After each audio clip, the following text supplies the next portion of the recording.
So you might be in a situation where you're getting a little pop-up that looks something like this.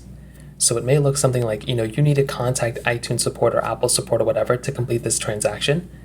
Now this pop-up can happen for a lot of different reasons. The very first reason, the very first thing I'd recommend doing for the most part is to just make sure that all the information, your credit card, any information that's inside of your Apple account is properly set up and it's up to date.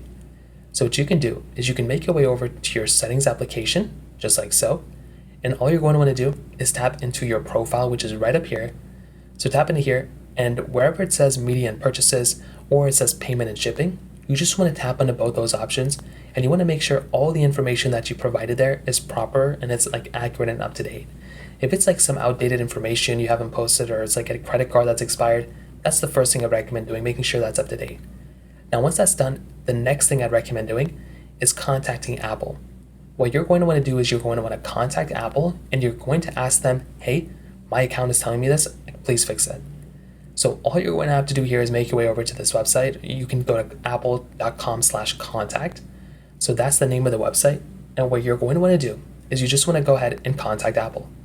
So come right into here, it says contacting Apple, things you should do, things you should know. So all you're going to have to do here is just go ahead and see and read through this. And the fastest way to contact them is by either just calling them right here. So you can just go ahead and contact them and call them. If not, you can also chat with them via their online page as well. So there should be some options here that will allow you to chat with them. So here's like whichever one is appropriate for you, and you can contact. Now you can also chat with them online, so you can find their chat online.